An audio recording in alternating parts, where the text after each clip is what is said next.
السلام علیکم معزز ناظرین، مردوں میں سب سے پہلے سیدنا ابو بکر صدیق رضی اللہ تعالیٰ عنہ ایمان لائے۔ آپ صلی اللہ علیہ وسلم کے پہلے ہی سے دوست تھے۔ حضور نبی اکرم صلی اللہ علیہ وسلم اکثر ان کے گھر آتے اور ان سے باتیں کیا کرتے تھے۔ ایک دن حضرت حکیم بن حزام رضی اللہ تعالیٰ عنہ کے پاس بیٹھے تھے کہ ان کی ایک باندی وہاں آئی اور کہنے لگی، آج آپ کی پھوپھی ختیجہ نے یہ دعویٰ کیا ہے کہ ان کے شوہر اللہ تعالیٰ کی طرف سے بھیجے ہوئے پیغمبر ہیں، جیسا کہ عیسیٰ علیہ السلام تھے۔ حضرت ابو بکر صدیق رضی اللہ تعالیٰ عنہ نے جو ہی حضرت حکیم رضی اللہ تعالیٰ عنہ کی باندی کی یہ بات سنی، چپکے سے وہاں سے اٹھے اور نبی اکرم صلی اللہ علیہ وسلم کے پاس آ گئے اور آپ صلی اللہ علیہ وسلم سے اس بارے میں پوچھا۔ اس پر آپ صلی اللہ علیہ وسلم نے حضرت ابو بکر صدیق رضی اللہ تعالیٰ عنہ کو وحی آنے کا پورا واقعہ سنایا اور بتایا کہ آپ کو تبلیغ کا حکم دیا گیا ہے۔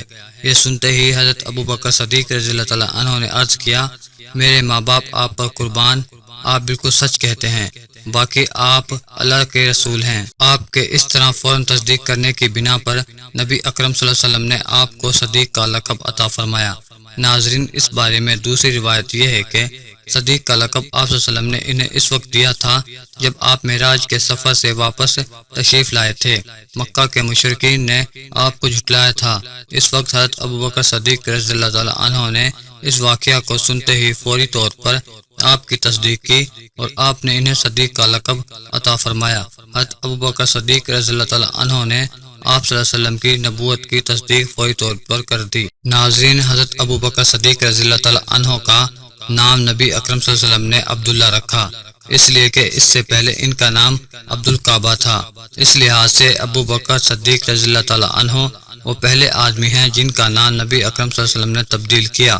حضرت ابو بکر صدیق رضی اللہ تعالیٰ عنہ یوں بھی بہت خوبصورت تھے، اس مناسبت سے آپ صلی اللہ علیہ وسلم نے ان کا لقب عتیق رکھا تھا۔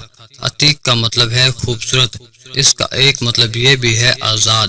یہ لقب دینے کی ایک وجہ یہ بھی تھی، بیان کی جاتی ہے کہ آپ صلی اللہ علیہ وسلم نے ایک مرتبہ ان کی طرف دیکھ کر فرمایا تھا، یہ جہنم کی آگ سے آزاد ہیں۔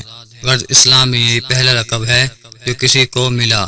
قریش میں حضرت ابو بکر صدیق رضی اللہ تعالیٰ عنہ کا مرتبہ بہت بلند تھا۔ آپ بہت خوش اخلاق تھے، قریش کے سرداروں میں سے ایک تھے، شریف، سخی اور دولت مند تھے، روپیہ پیسہ بہت فراغ دلی سے خرچ کرتے تھے۔ ان کی قوم کے لوگ انہیں بہت چاہتے تھے، لوگ ان کی مجلس میں بیٹھنا بہت پسند کرتے تھے۔ اپنے زمانے میں حضرت ابو بکر صدیق رضی اللہ تعالیٰ عنہ خواب کی تعبیر بتانے میں بہت ماہر اور مشہور تھے۔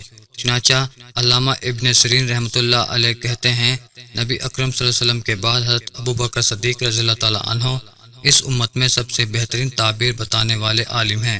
ناظرین، ابو بکر صدیق رضی اللہ تعالیٰ عنہ نسب نامہ بیان کرنے میں بھی بہت ماہر تھے، بلکہ کہا جاتا ہے کہ اس علم کے سب سے بڑے عالم تھے۔ حضرت زبیر بھی اس علم کے ماہر تھے۔ وہ فرماتے ہیں، میں نے نسب ناموں کا فن اور علم اور خاص طور پر قریش کے نسب ناموں کا علم حضرت ابو بکر صدیق رضی اللہ تعالیٰ عنہ سے ہی حاصل کیا ہے، اس لیے کہ وہ قریش کے نسب ناموں کے سب سے بڑے عالم تھے۔ قریش کے لوگوں کو کوئی مشکل پیش آتی تو حضرت ابو بکر صدیق رضی اللہ تعالیٰ عنہ سے رابطہ کرتے۔ حضرت ابو بکر صدیق رضی اللہ تعالیٰ عنہ کے بارے میں نبی اکرم صلی اللہ علیہ وسلم فرمایا کرتے تھے، میں نے جیسے ہی اسلام کی دعوت دی، ہر کسی نے کچھ نہ کچھ سوچ بچار اور کسی قدر وقفے کے بعد اسلام قبول کیا، سوائے ابو بکر کے۔ وہ بغیر ہچکچاہٹ کے فوراً مسلمان ہو گئے۔ ابو بکر سب سے بہترین رائے دینے والے ہیں۔ میرے پاس جبرائیل علیہ السلام آئے اور انہوں نے کہا، اللہ تعالیٰ آپ کو حکم دیتا ہے اپنے معاملات میں ابو بکر سے مشورہ کریں۔ ناظرین، نبی اکرم صلی اللہ علیہ وسلم کے لیے حضرت ابو بکر صدیق رضی اللہ تعالیٰ عنہ وزیر کے درجے میں تھے۔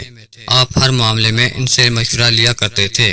ایک حدیث میں آتا ہے، نبی اکرم صلی اللہ علیہ وسلم فرماتے ہیں، اللہ تعالیٰ نے میری مدد کے لیے 4 وزیر مقرر فرمائے ہیں، ان میں سے 2 آسمان والوں میں سے ہیں، یعنی جبرائیل اور میکائیل علیہ السلام، اور 2 زمین والوں میں سے ہیں، ایک ابو بکر اور دوسرے عمر رضی اللہ تعالیٰ عنہ۔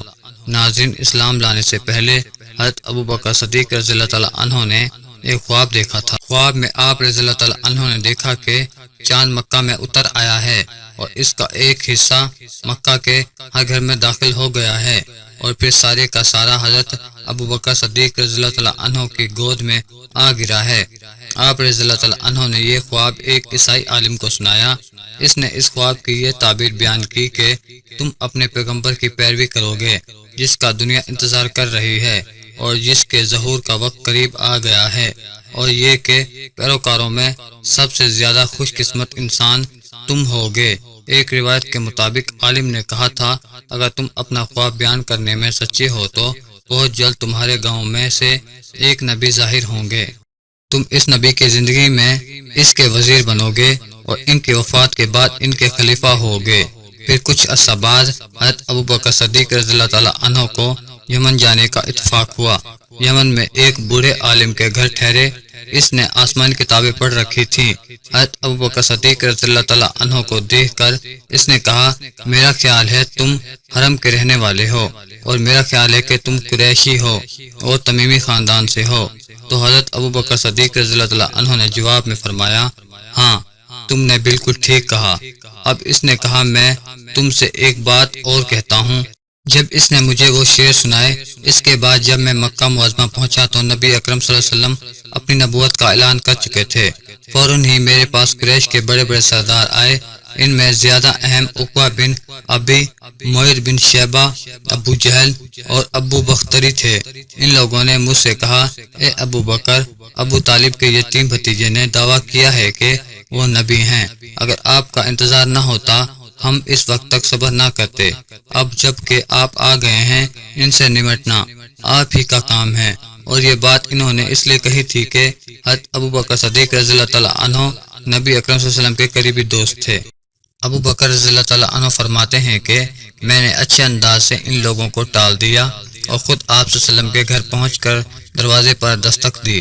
آپ صلی اللہ علیہ وسلم باہر تشریف لائے، مجھے دیکھ کر آپ نے ارشاد فرمایا اے ابو بکر، میں تمہاری اور تمام انسانوں کی طرف اللہ کا رسول بنا کر بھیجا گیا ہوں، اس لیے اللہ تعالیٰ پر ایمان لے آؤ۔ آپ صلی اللہ علیہ وسلم کی بات سن کر میں نے کہا آپ کے پاس اس بات کا ثبوت ہے؟ آپ صلی اللہ علیہ وسلم نے میری بات سن کر ارشاد فرمایا اس بوڑھے کے وہ شعر جو اس نے آپ کو سنائے تھے۔ یہ سن کر میں حیران رہ گیا اور بولا میرے دوست آپ کو ان کے بارے میں کس نے بتایا؟ آپ نے ارشاد فرمایا اس عظیم فرشتے نے جو مجھ سے پہلے بھی تمام نبیوں کے پاس آتا رہا ہے۔ ابو بکر صدیق رضی اللہ تعالیٰ عنہ نے عرض کیا اپنا ہاتھ لائیے، میں گواہی دیتا ہوں کہ اللہ کے سوا کوئی معبود نہیں اور یہ کہ آپ اللہ کے رسول ہیں۔ حضرت ابو بکر صدیق رضی اللہ تعالیٰ عنہ فرماتے تھے کہ آپ صلی اللہ علیہ وسلم میرے ایمان لانے پر بہت خوش ہوئے، مجھے سینے سے لگایا، پھر کلمہ پڑھ کر میں آپ کے پاس سے واپس آ گیا۔ ناظرین، مسلمان ہونے کے بعد حضرت ابو بکر صدیق رضی اللہ تعالیٰ عنہ نے جو سب سے پہلا کام کیا وہ تھا اسلام کی تبلیغ۔ انہوں نے اپنے جاننے والوں کو اسلام کا پیغام دیا، انہیں اللہ اور اس کے رسول کی طرف بلایا۔ ناظرین، آپ رضی اللہ تعالیٰ عنہ کی تبلیغ سے بہت سے جلیل القدر صحابہ کرام اسلام میں داخل ہوئے، جن میں سے 5 عشرہ مبشرہ میں شامل ہیں۔ ان کے نام یہ ہیں حضرت عثمان غنی، حضرت عبد الرحمن بن عوف، حضرت سعد بن ابی وقاص، حضرت طلحہ اور حضرت زبیر رضی اللہ تعالیٰ عنہ۔ کچھ لوگ ان میں سے حضرت ابو عبیدہ بن جراح رضی اللہ تعالیٰ عنہ کا نام بھی شامل کرتے ہیں۔ ناظرین، امید ہے کہ آپ کو یہ میری ویڈیو پسند آئی ہوگی۔